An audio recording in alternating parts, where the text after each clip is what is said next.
வணக்கம். மீண்டும் ஒரு முறை வெல்ரிஸ் சேனல் மூலமாக உங்களை சந்திக்கிறதுல ரொம்ப ரொம்ப சந்தோஷம். இன்னைக்கு முற்றிலும் மாறுபட்ட தலைப்பில் சிந்திக்க இருக்கிறோம். அது என்னன்னா, உண்மையிலே அழகு ஆண்களா பெண்களாங்கிறது தான். இதை கேட்கும்போது அநேக ஆண்களுக்கும் பெண்களுக்கும் தோன்றது என்னன்னாச்சுன்னா, பெண் தான் அழகுங்கிறத உலகமே கொண்டாடுது, இதில் மேலும் சிந்திக்கிறதுக்கு என்ன இருக்குங்கிறது தான். ஆனால் உலகம் நிரூபித்த எத்தனையோ நிரூபணங்கள் மறுபரிசீலிக்கப்பட்டு உண்மையான உண்மை வெளிப்பட்டிருக்கு. ஆரம்ப காலத்தில் பூமி தட்டையானது, பூமி தான் சூரியனை சுற்றி வருது என்று உலகமே நம்பிச்சு. ஆனால் அறிவியல் வளர்ச்சிக்கு அப்புறம் அது வேற மாதிரி நிரூபிக்கப்பட்டிருக்கு. இதே போல தான் பல தத்துவங்கள் காலத்தால் மாற்றி எழுதப்பட்டிருக்கு. அதுபோல தான் பெண் தான் அழகு அப்படிங்கிறதையும் மறுபரிசீலனை செய்து சிந்திக்க வேண்டிய தருணத்தில் இருக்கும். இந்த காணொலியை முழுமையாக நீங்கள் பார்த்தா தான் உங்களுடைய கண்ணோட்டம் நிச்சயமாக மாறும்.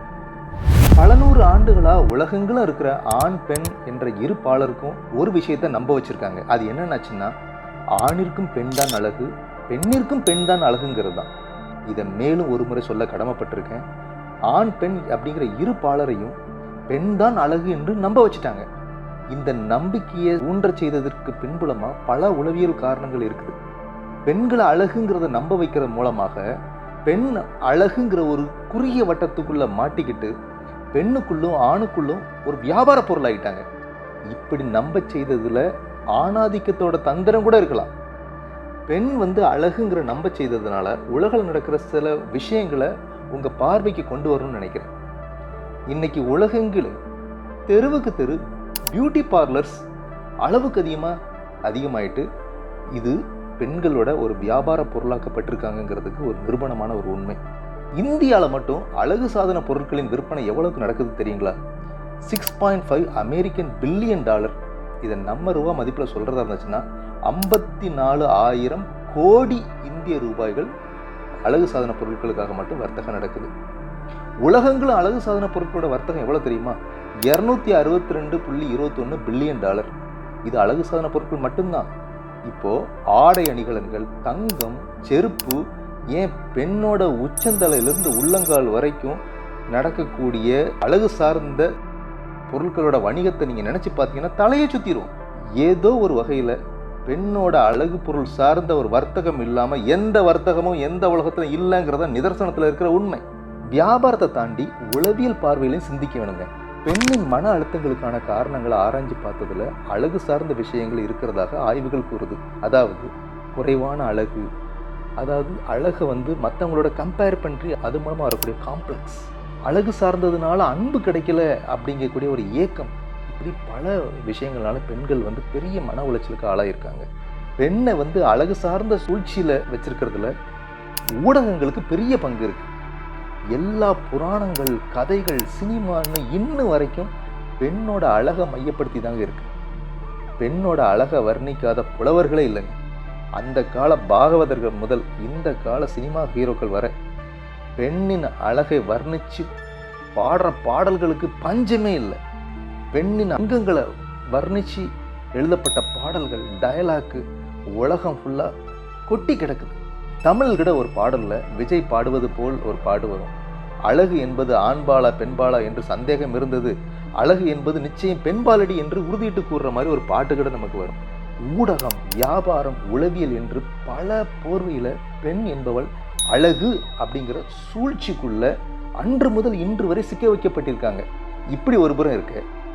உண்மையில், அதாவது இயற்கையின் வடிவமைப்பில் யார் உண்மையிலேயே அழகாக இருக்க முடியும் அப்படின்னு சிந்திச்சு பார்க்க வேண்டிய தருணத்தில் இருக்கும்.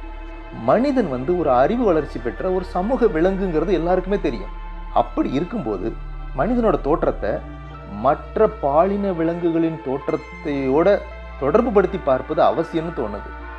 குறிப்பாக சில விலங்குகளை உதாரணத்துக்கு பார்ப்போம். மயில். ஆண் மயிலின் தோகை, நடனம் தனிச்சிறப்பு வாய்ந்ததுங்க. அப்படி எந்தவித தோற்றப்பொழிவும் பெண் மயிலிடம் இல்லை. சேவல். ஆண் சேவலின் கொண்டை, சிகை அழகுன்னு தனிச்சிறப்பு. ஆனால் பெண் கோழியிடம் எந்த ஒரு தோற்றப்பொழிவும் இல்லை. மீன்கள். ஆண் மீன்களிடம் மட்டுமே பலவித வண்ணங்கள் உடலிலும் வாளிலும் உள்ளது. சிங்கம். ஆண் சிங்கத்தின் பிடரி அழகின் தனி அடையாளம். யானை. ஆண் யானையின் தந்தம் அழகின் தனிச்சிறப்பு. பூச்சிகள். அநேக பூச்சிகள், வண்ணத்து பூச்சி உட்பட எல்லாமே ஆண் பூச்சிகள் அழகான வண்ணத் தோற்றத்தை பெற்றிருக்கிறது. இப்படி ஒரு அறிவு முதல் அஞ்சறிவு பெற்ற எல்லா உயிர்களிலும் ஆண் பாலினமே ஏதோ ஒரு வகையில் வெளித்தோற்றத்திலும் அனைவரது பார்வையிலும் தனிச்சிறப்பாக அழகின் தனித்துவத்தை பெற்றிருக்கு. இப்படி இருக்கும்போது மனிதர்களை மட்டும் எப்படிங்க இயற்கைக்கு மாறுபட்டு எப்படி பெண் அழகாக இருந்திருக்க முடியும்? இங்குதான் பெண் அழகுங்கிற சூழ்ச்சிக்குள்ள தள்ளப்பட்டிருக்காங்க அப்படிங்கிறத நீங்க உணர்ந்து கொள்ள முடியும். நாகரிக வளர்ச்சி கொஞ்சம் கூட இல்லாத காடுகளில் வசிக்கக்கூடிய காட்டுவாசி ஆண்களையும் பெண்களையும் எந்தவித ஏற்றத்தாலும் இல்லாம பார்த்தீங்கன்னா மற்ற ஆண் விலங்குகளில் காணப்பட்ட தனிப்பட்ட மனித அழகு ஆண்களிடத்துல காண முடியும். என்னோட இந்த பதிவின் நோக்கம் ஆண் தான் அழகு என்று உறுதிப்படுத்துவது கிடையாதுங்க. பெண் அழகு என்ற வியாபார வட்டத்தில் சிக்க வைக்கப்பட்டிருக்காங்கிற சூழ்ச்சியை உணர்த்துறதுதான் ரொம்ப ரொம்ப முக்கியம். உலகெங்கிலும் உள்ள பெண்கள் நிறம், உடை, தங்க ஆபரணங்கள், உடல் அமைப்புன்னு பல வகை அழகு சார்ந்த வட்டத்துக்குள்ள சிக்க வைக்கப்பட்டிருக்காங்க.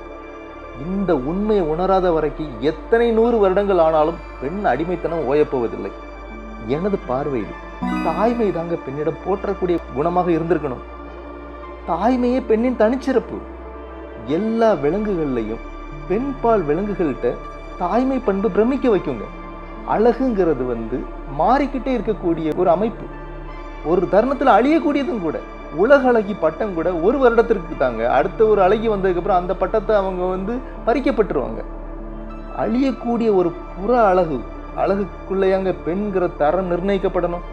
நீர்வாழ் நிலத்தில் வாழக்கூடிய உயிரினங்கள், ஊர்வன, பரப்பன, நடப்பனன்னு எல்லா பெண் விலங்குகள் இடத்துலையும் ஒரு தாய்மை பண்பு பிரமிக்க வைக்குங்க. கரு உருவாகுறதுல இருந்து குட்டிகளை காக்கிறதுல தியாகம் செய்வது, வளர்ப்பதுன்னு ஒரு பெரிய அற்புதமான அர்ப்பணிப்பு அங்கே நடக்குது. அதுதாங்க மனித குலத்திலும் தொடர்ந்து இருக்கணும். ஆனால் மனிதன் செய்த சதி தாங்க பெண் அழகுங்கிற கண்ணோட்டத்தில் சிறை வைக்கப்பட்டிருக்காங்க. பிள்ளைகளை பெற்றுக்கொள்றது மட்டும் தாய்மை இல்லைங்க.